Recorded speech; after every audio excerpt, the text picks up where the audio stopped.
All right. Good evening, everyone, and welcome back to my channel. Thank you so much for tuning in. And once again, it's Empowerment Wednesdays. Time flies too fast. It's just so fast that I was just talking about your favorite F word a few days ago, and now it's almost Friday again. It's the middle of the week, and so I hope you're all having a great day and a great week so far. And before I start, let me just greet everyone in the audience. Hello, Sir Joseph. Thank you so much for tuning in.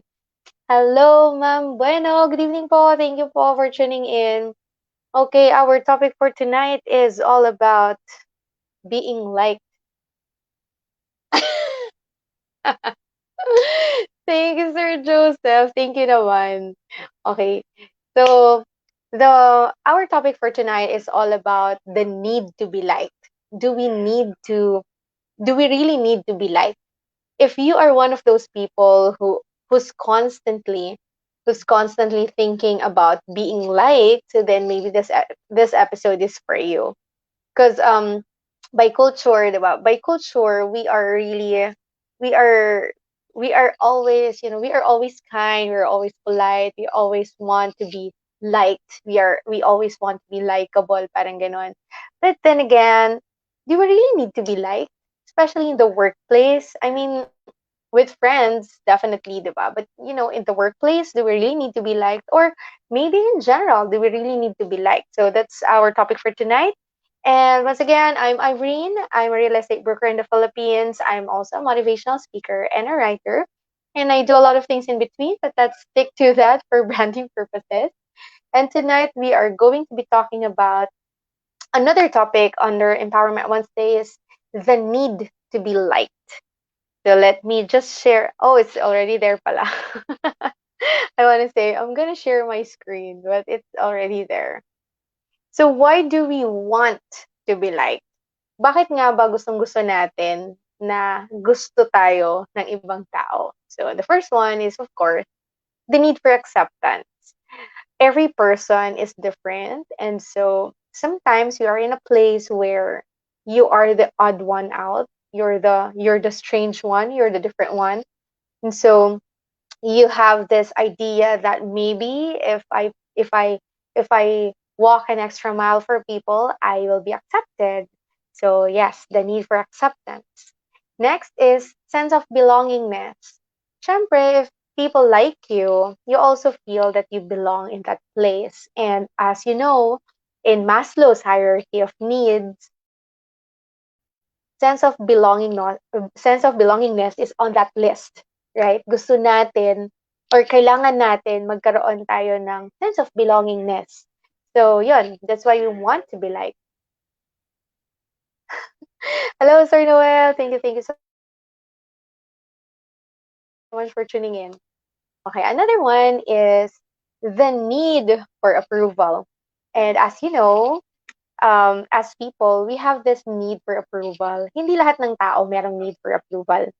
Pero subconsciously, although hindi natin aminin, meron tayong constant need, or maybe not constant, but maybe um, a simple need to know that people approve of us, especially the way we look, the way we dress up, the way we talk, the way we think. Ba, iniisip natin yan eh, kung nagugustuhan ba tayo ng mga kasama natin. Maybe they'll approve of us, o magugustuhan nila tayo, makakasundo nila tayo. Another thing is, do I need to be loved? Grabe siya, oh. May hugot. Hugot ba to? Hugot ba to, Sir Noel? Ayan, gusto ko lang pong batiin lahat po mga nanonood. It's a chill Wednesday, everyone, and I hope you're having a happy midweek so far. Kaninang hapon, no, kanina, hindi kaninang hapon. I spent the entire day in the office and I felt so, so, so happy because that's the first time in a very long time that I was in the office. So maybe I didn't share pala the picture on this in this official page. So maybe I'll share the picture later on. Pakita ko sa inyo kung anong itsura nung view kanina while I was working. It was really fun. So I really, it's not just like, I really love um the view earlier this morning and this afternoon. I really love it. Ayun. Ano to? O, bakit tumatawa? Yung like mo, di ka like. Yung may like sa'yo, di mo like. Ah, hugot ba 'to, Sir Joseph? Kailangan ba kailangan pa talaga bang Hello, Sir Noel. Thank you, thank you. Thank you for tuning in. Okay, so another reason why we want to be liked is the feeling of inferiority. Sometimes we feel that we are less than everybody else, and so we walk an extra mile so that we will be somehow at par with everybody else. For example, lalo-lalo na sa ano mo eh, sa crowd mo yan eh. Depende yan, really, it really depends on your crowd. So, sometimes, kaya nafe-feel nating inferior tayo kasi yung mga kasama natin, feeling natin, puro achievers sila. And then tayo, we are trying our best to also be an achiever. And kung hindi natin kayang maging achiever, sometimes we, ano ba tawag doon? We go out of our way for them para lang mag-belong tayo doon because we feel that we're inferior towards them. Another thing is peer pressure. Hindi lang naman ang peer pressure kasi it's common with youngsters. Very common siya, di ba? But even though when we're already older, we still have peer pressure. And again, it really depends on the crowd that you have. So kung meron kang constant need to be liked, ibig sabihin, maybe you're with the wrong crowd, di ba? So later on, I will be talking about that. Aha! Hello, Sir Aquino. Thank you so much for tuning in. Ingat po kayo dyan sa Ilocos dahil maulan. Dito naman po, super init. And super init dito sa Kamaynilaan. And thank you for tuning in. Okay. So, ang question natin for tonight is, sakit pala sa mata nito. Do I need to be liked? Do I really need to be liked? So, sa inyong manggagaling yan. Kasi, hindi sa akin manggagaling yun. I cannot give you an advice if you really need to be liked. Because iba-iba naman tayo na, oops, please, malaglag yung camera ko. Kasi iba-iba tayo ng pananaw sa buhay, magkakaiba tayo ng perspectives about things. But if you're gonna ask me if I ever felt the need to be liked, I actually I actually did and I still do. I still feel the need to be liked, especially if I'm with a client, 'di ba? Because I'm in sales, right? I sell houses. So, I sell houses and condominium. So, syempre kailangan magustuhan ako ng client ko, 'di ba? Para magtiwala sila sa akin and then I can do business with them. But in general, do I need to be liked? Do I still get out of my way so that I will be liked by people?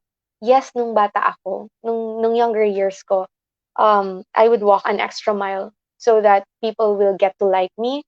Lalong-lalo na nung bata ako, feeling ko ugly duckling ako. So, parang feeling ko there's this constant need to be liked. So, kahit ano-anong gino-joinan ko mga organizations, ganyan, kung ano-anong mga competition sinasalihan ko. Kasi gusto kong magustuhan ako ng mga tao sa paligid ko. And then eventually, when you're growing older, yeah, I'm a few years away from being 40 years old. And I'm proud that I grew older.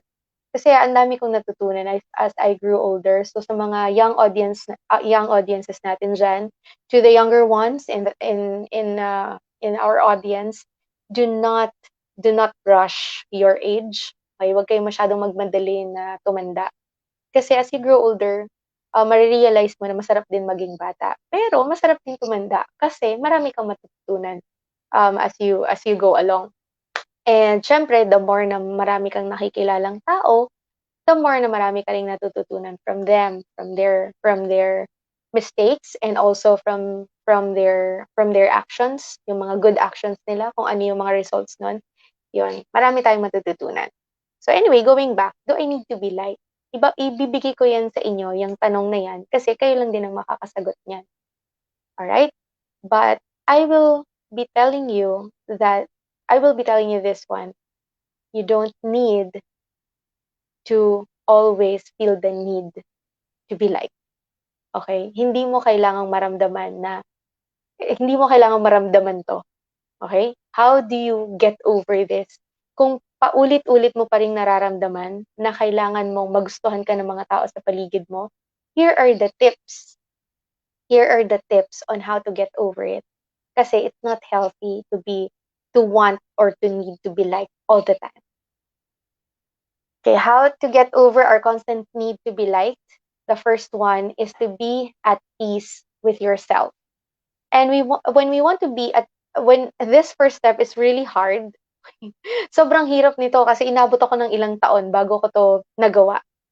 To be at peace with yourself is a journey on its own. Mahirap maging at peace with yourself kasi while we're growing up, ang dami nating insecurities, whether sa loob ng family, sa labas ng family, sa school, 'di ba, sa mga friends natin, ang dami nating insecurities. So, lalong-lalo na kung hindi masyadong favorable yung environment natin. So, being at peace with yourself is a journey on its own, but I really encourage you to be at peace with yourself. Kaya ka naghahanap ng kaya ka naghahanap ng ibang tao para magustuhan ka kasi hindi ka approve, hindi mo ina-approve yung sarili mo. You don't need to seek for approval if you are at peace with yourself. Kung komportable ka sa sarili mo, kung may tiwala ka sa sarili mo, hindi mo kailangang iasa sa ibang tao yon. If you feel beautiful from within or if you feel handsome from within, you don't need anybody else to tell you that. Kasi kung sa palagay mo, yun yung totoo, hindi mo na kailangan ng ibang tao para sabihin sa'yo yung bagay na yun. 'Di ba? Parang 'di ba, you know that the sun rises in the east. Nag-isip nag-isip ako dun. Okay, sorry. Kitang-kita sa camera yung pagka-confuse ko. Okay, the sun rises in the east. So, kailangan pa ba nating sabihin that the sun rises in the east on a daily basis? Hindi na. Kasi alam mo ni, it's a fact that the sun rises in the east. It's just a matter of time. Nag-iiba-iba yung oras. Pero alam mo na tuwing umaga, tataas, ano tawag? Sisikat ang sabi ko na nga ba yung Tagalog ko, eh. Sisikat yung araw. Alam mo yun, 'di ba? It's already a fact. So, same with us, same with ourselves. If we already know that we are beautiful or we are handsome or that we are good people from within, kung alam mo na yun sa sarili mo, hindi mo na kailangan ng approval sa ibang tao. Alright? So, let me just say hi to Lenny. Hi, Lenny! Thank you so much for tuning in. Yes, just be yourself. That's so true. Just be yourself. Pero, again, that's easier said than done. Okay? Easier said than done. Kaya nga, kung may mga parents pong nanonood ngayon, ayan, may mga audience akong nakikita, may numbers akong nakikita. So, kung sino man po kayong mga nanonood ngayon at meron po kayong mga anak, don't always pressure your kids to fit to certain standards. Okay? Kasi ako, nakagisnan ko talaga. Walang masyadong pressure from my mom. Except sabi lang lagi ng nanay ko, um, mag-aral ka. It doesn't matter kung magkaka-honor ka, basta mag-aral ka lang. Basta sure ako na nag-aaral ka at maayos ka sa school. I'm already happy with it. And it's good. However, syempre, once I was already exposed in the outside world, parang nag-iba talaga. Syempre, maraming influences. That's why it's important that sa loob talaga ng bahay, no? Sa loob ng bahay or sa loob ng family natin, tinuturuan natin yung mga anak natin na mahalin yung mga sarili nila. It really all boils down to, what we grew up with. Sa akin kasi, ugali talaga. Wala kasi akong salamin, wait lang. Sa akin kasi, ugali talaga tinitingnan ko. Basta may respeto sa kapwa, madaling magustuhan ng isang tao. Yes, that's also true. Diba? Hindi kailangang maganda, hindi kailangang maganda tignan, hindi kailangang gwapo, basta ayos yung ugali. That's true. That's so true. And that's also coming from within. Kaya maganda yung ugali kasi from within maayos talaga yung laman. Maayos yung takbo ng pag-iisip. Ano ba? Yung Tagalog ko talaga parang namamaalam na Wednesday pala. Okay. So, of course, you are um you are manifesting outwardly what you are feeling from within. So you really have to be at peace with yourself. Para maging maganda yung ugali natin sa labas, dapat talaga maganda yung ugali natin sa loob. It's really from within. Being at peace with ourselves is really an inside job. Hindi mo siya makukuha sa ibang tao. Sa sarili talaga natin niya siya makukuha. And basta hindi bad influence. That's true. It's so true. Okay. How do we get over our constant need to be liked is accept that not all people will like you. Okay? Lilinawin na natin to. Hindi lahat ng tao magugustuhan ka. And you know what? It's okay. Lahat ba ng tao gusto mo? Wag tayo, real talk tayo dito. Wala tayo ditong filter. Okay? Real talk lang. Lahat ba ng tao gusto mo? Hindi ba? So, ibig sabihin, hindi rin lahat ng tao magugustuhan ka. And there's nothing wrong with that. If you are not liked by everybody else, there's nothing wrong with that. Just imagine, ito ang lagi kong naririnig, si Jesus Christ nga pinako sa krus eh. Siya pa yung savior natin, 'di ba? Sa mga naniniwala kay Jesus Christ, sa mga Christians out there, 'di ba? Kung siya nga eh, 'di ba? Siya na yung anak na siya ng Diyos, 'di ba? Pinadala sa atin sa lupa, hindi pa siya nagustuhan ng lahat ng tao. How much more na tayo mismo, literal na humans, 'di ba? So, let's accept that not all people will like us. Because, to be quite honest about it, we don't like everybody else as well. May mga tao na hindi talaga natin nagugustuhan. Eh, okay lang din naman. For as long as hindi tayo nakikipag-away, ha? Yun yung sinasabi ko. I'm not saying that you have to tell everybody na you don't like them or you tell someone that you don't like them. But it's just real talk. Okay? Pero syempre, we still have to be very respectful. Okay, real talk. Minsan, wala naman ginagawa sa'yo yung isang tao pero parang di mo gusto yung aura niya. That's also true. Yes, I also believe in that. Minsan, hindi ka naman kinakausap, hindi ka na nga pinapansin. Pero parang yung aura niya lang, hindi match sa aura mo, eh. It doesn't matter that you guys will not be able to work together or work harmoniously, di ba?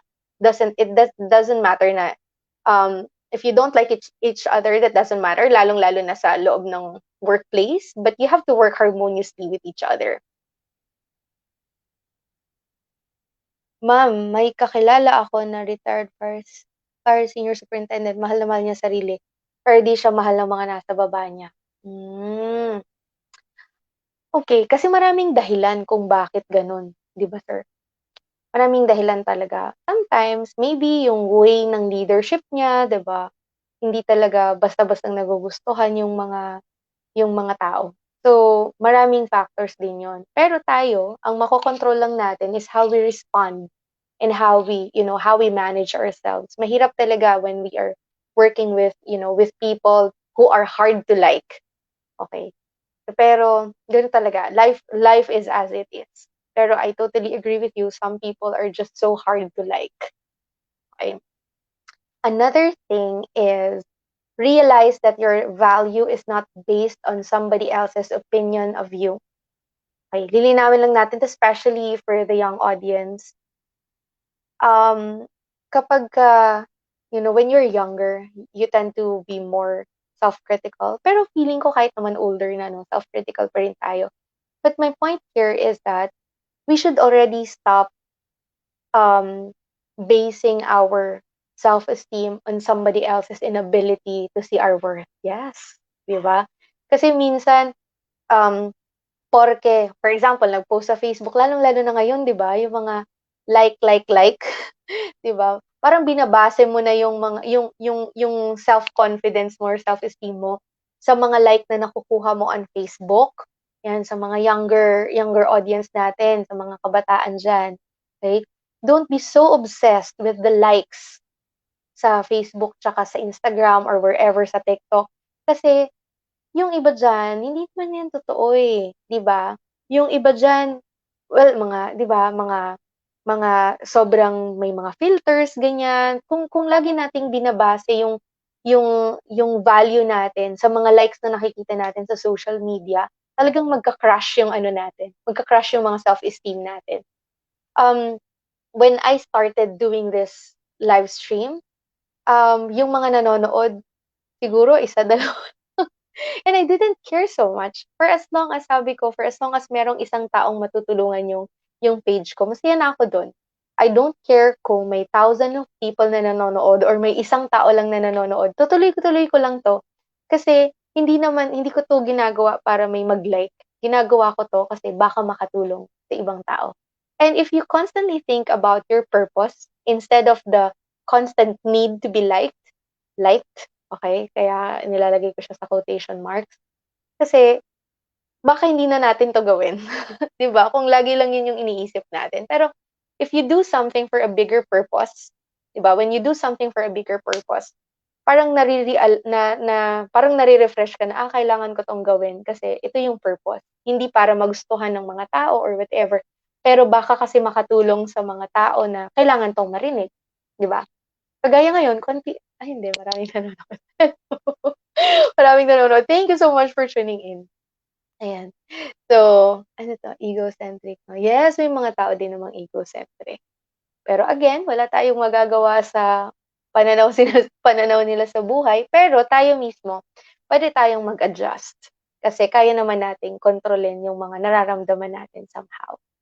Okay, so going back, realize that your value is not based on somebody else's opinions of you. Yung mga opinion ng mga tao, every person is entitled. Remember this, ha? Every person is entitled to his or her own opinion, just like you are. Everybody else is entitled to his or her own opinion. But you shouldn't be affected by them. Kasi 'di ba tayo din naman may opinions din tayo eh. Minsan nga yung opinion natin hindi rin naman nakakatuwa, 'di ba? At saka aminin na natin 'to, paminsan-minsan nanlalait din naman tayo eh, 'di ba? Although we do it in our heads, 'di ba? Pero that's real talk. Hindi lahat talaga ng tao maganda yung comment. Tayo din naman minsan may negative comment tayo sa ibang tao, pero the point is we should not we should not be disrespectful towards other people. And also, kung may naririnig naman tayo na hindi masyadong magandang opinion about us, then we should also not stress too much about it. Oh, hey there! Hi, Mark! Thank you so much for tuning in. Ay, Mark, invite din pala kita. You should talk about design. Hi, Mark. Ayan, live kitang ini-invite. Huwag mo akong i-decline. Adjustment para sa malawak lang ang pananaw, ma'am. Yes, that's so true. Okay, another thing, how do we get over the constant need to be liked is when we learn to say no. Okay, again, culturally speaking, Filipinos are not so keen on saying no. Minsan, kahit ayaw natin, nag-yes tayo. Minsan, kahit yes naman talaga yung sagot natin, minsan kahit yes talaga yung sagot natin, hindi tayo makapag-yes. Kasi nga, parang ang dami nating, ano ba tawag dun? Yung parang ang dami nating pinakikisamahan lagi, or hindi ko alam sa Tagalog, but yung parang, okay, we have the Bicolano term for it, but yung parang laging naninimbang? Oh my God, yung Tagalog ko. Parang laging naninimbang. So parang, dahil nga gusto nating magustuhan tayo ng mga tao, we don't say no. But you have to learn to say no because it's not all the time that we can do all these favors for them. Okay?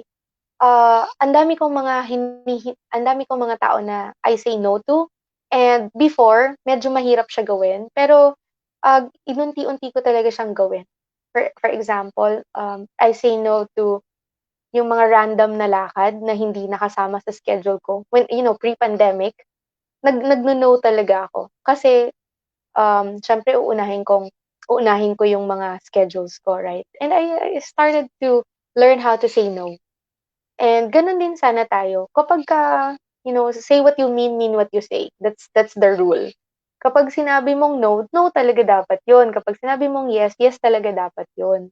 Huwag tayong magse-say yes para lang magustuhan tayo ng mga tao sa paligid natin. Kasi remember this, if that person if that person really likes you, hindi mo kailangang mag-explain. Kasi like ka naman niya eh, kung love ka talaga niya o like ka talaga niya, hindi mo kailangang mag-explain kung bakit ka nagno-no, 'di ba? Magge-gets ka niyan. Kasi mahal ka niyang taong 'yan or gusto ka talaga ng taong 'yan. Kung sa workplace naman, siyempre pipiliin din natin kung bakit tayo magno-no. Excuse me. Especially kung hindi favorable yung inuutos sa'tin, yung talagang hindi natin siya kayang gawin. Yeah, for example, it's against your religion, it's against your beliefs, 'di ba? Mag-no ka, 'di ba? Pero siyempre pipiliin mo kung alin yung sinasabihan mo ng no kasi baka mamaya trabaho mo talaga yun tapos panay ang no mo. That's not what I'm saying. I'm saying that if you really intend to say no kasi against siya sa beliefs mo or whatever, then you should say no. Say what you mean what you say. Okay, isa pa, know your boundaries and stick to it. Ang dami kong boundaries. Okay? I know my non-negotiables. I talked about this parang last week or 2 weeks ago in a previous episode. I also talked about boundaries, mga non-negotiables. Ano ba yung mga non-negotiables ko? For example, ako personally, I don't gamble. Well, people can gamble. I really don't have any comment about it. Basta sila yon. Pero ako, personally, pag inaya ako mag-gamble, I wouldn't do it because it's against my personal beliefs. Okay? So kung gusto ng ibang tao na mag-gamble, that's really up to them. I don't have any comment about it. I don't have whether it's positive or negative comment. I don't have it. But for me, if somebody forces me to gamble, I will not do it. Kahit na boss ko pa yan, hindi ako papaya. Okay? To that extent. Kasi nga, I know my boundaries and I stick to it. Because I don't need to be liked. Kung ayaw mo sa akin dahil umayaw ako, that's not my problem. Okay? Kasi for as long as ako, alam ko kung ano yung boundaries ko, I will stick to it. And this is again, it takes constant practice to do this. Kasi nga, dahil nga culturally, ano tayo eh, ano ba tawag dun? Parang medyo servient in nature. Maano tayo eh, mapagparaya or mapagbigay tayo ng mga pabor, ganyan. Nasa ano natin siya eh, parang cultural, it's a cultural thing. So, nahihirapan tayong maglagay ng boundaries sa mga ano natin, sa mga relationships natin, whether it's personal or social or work relationships, nahihirapan tayo kasi nga hindi natin siya nakasanayan. But as you grow older, you realize that you need to set boundaries so that hindi ka, ano ba tawag do'n, hindi ka ma-compromise. Ay, Mark, shy type ka, aw. That's okay. We'll talk about something that is easy for you to talk about, 'di ba? Okey, isa pa, kung lagi mo nafi-feel na kailangan mong magustuhan ka ng mga kasama mo, ibig sabihin mali yung crowd mo. And I'm not saying na bad influence sila or masasama silang tao. It's just that they're not your crowd. If you remember the term misfit, hindi ibig sabihin na pangit sa'yo yung damit mo, di ba? Or mismatch. Hindi ibig sabihin na pangit yung damit or pangit, pangit yung pagkakasuot mo. It's just that hindi kayo bagay nung damit. Di ba may ganon? Parang ganon din yun kapag sa tao. At times, we feel that we need to constantly please everybody else in our crowd, then by all means, you are probably not in the right crowd. Because if you're in the right crowd, you only have to be yourself and everybody will like you. Okay, so as I was growing up, I realized that I'm so blessed with so many friends, and I'm so blessed to have friends who appreciate me and who like me for the person that I am, and they constantly ano ba tawag doon, they constantly encourage me to be a better person. That's true. But they also don't force me to become a better person. Kumbaga, nasa sa akin kung gusto ko magbago. Pero, they love me all the same. So, we should have this kind of friends. Diba? Dapat magkaroon tayo ng mga tao na mahal tayo kahit na magulo yung buhok natin, kahit wala tayong makeup, kahit na hindi tayo nakakapagpagupit, diba? O kaya sa mga lalaki, kahit hindi kayo umiinom, dapat yung mga friends ninyo tanggap na hindi kayo umiinom, 'di ba? Kasi may mga lalaki naman talagang hindi umiinom, okey? Kung 'yan yung mga taong kasama ninyo ngayon, congratulations because you have found the right crowd. And the right crowd doesn't mean that, um, they don't drink or they don't smoke, ayan. Wala akong comment about that. But what I'm saying is, if you are with the right crowd, They wouldn't force you to do anything against your will, and they wouldn't hate you for it, even if you're not doing the things that you're doing. Okay? So choose your crowd and choose your crowd wisely. Animations po talaga. Another thing is that you have to focus on doing the things that make you happy. Kaya tayo nafo-frustrate sa mga bagay-bagay kasi ginagawa natin yung mga bagay na hindi naman talaga tayo masaya. I don't know if I've ever been in a situation, if I was, I cannot remember. I don't know if I've ever been in a situation where people don't like me, hindi ko, or people don't like me, or I badly wanted to be liked. Parang wala akong ganong experience. I cannot remember. But all I'm saying is that whenever I'm in an organization or I'm working with people, I always focus on doing the things that make me happy. Madalas maririnig sa akin 'to ng mga ng mga friends ko, kahit ng mga business partners ko naririnig nila sa akin 'to. I don't do anything that that does not make me happy. Kaya kahit gaano kahirap yung work, I do it with a happy heart. It's my choice to do it and I'm happy doing it.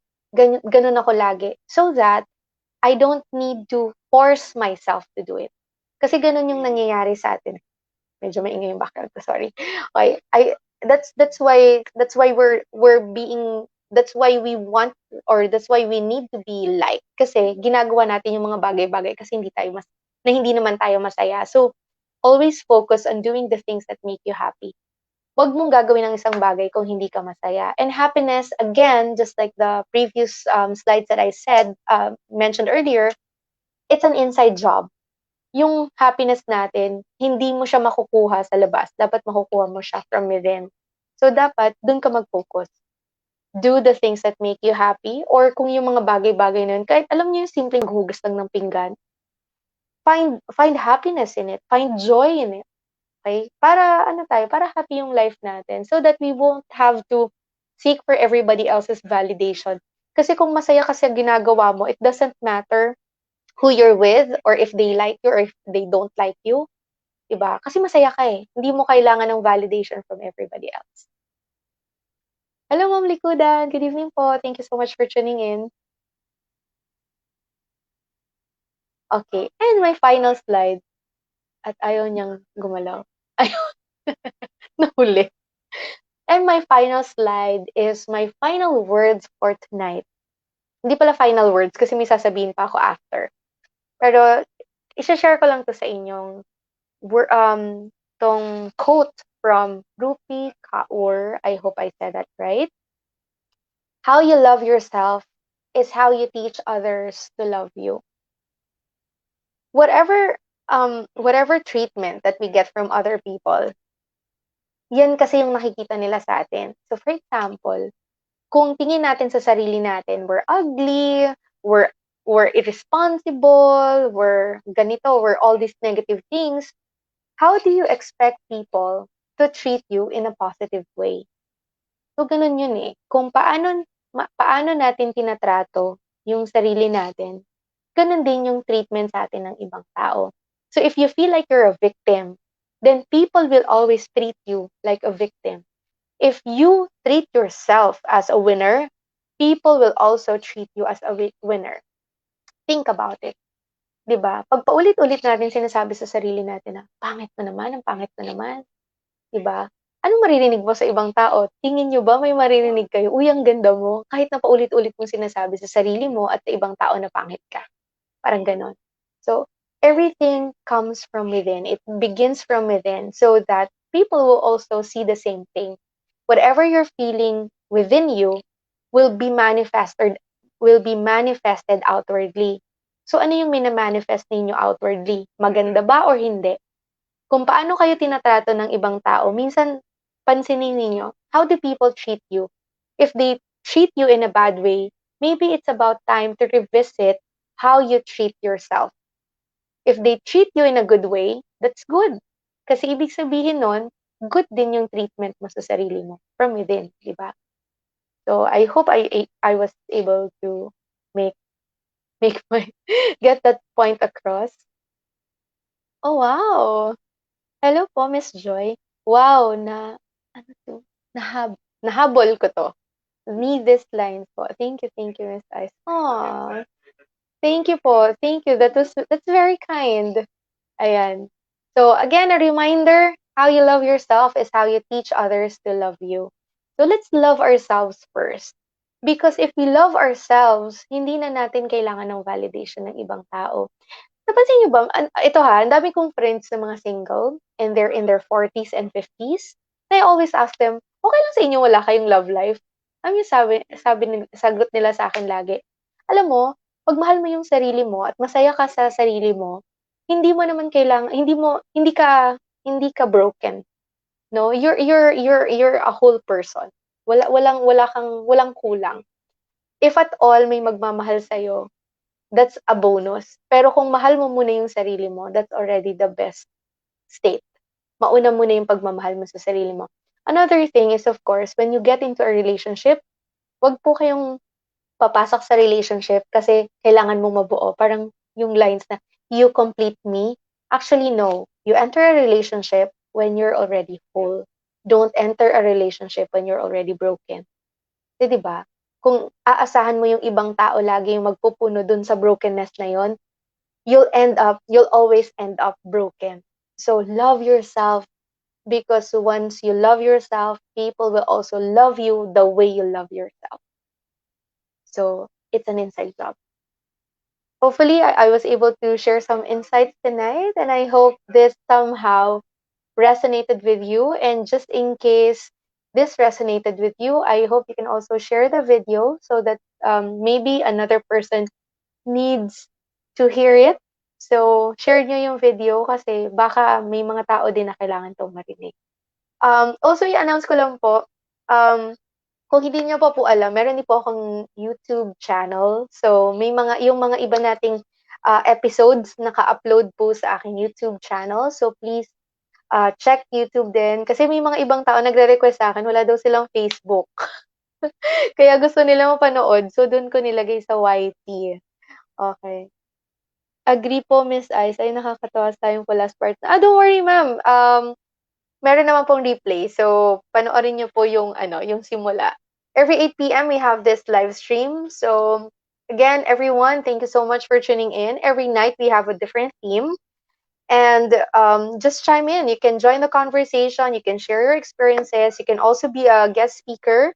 Please let me know. Just reach me through my inbox or through the WhatsApp number that's posted on my channel. You can also send me an email. Nandyan din yung email address ko sa official Facebook page. So, let me know. Baka one of these days, ikaw rin yung magsasalita dito. You can also share your experiences para hindi naman nakakasawang ako na lang paulit-ulit. And yes, thank you so much, everyone. Yes, yes, thank you. Oh, you're welcome po. You're welcome. I'm so happy that this resonated with you and I hope you learned something from tonight's episode. Thank you, everyone. Good night. Aba, syempre, dapat subscriber ka doon, sir. Good night, everyone. Thank you so much. Stay safe, stay healthy, and always love yourself first so that other people will also be able to love you without any effort. Diba? Hindi mo kailangang mag-effort. Kung mahal mo yung sarili mo, mamahalin ka din ng mga tao sa paligid mo. Thank you, everyone. Good night, and God bless you all. See you again tomorrow for another episode of Random Thursdays. Bye!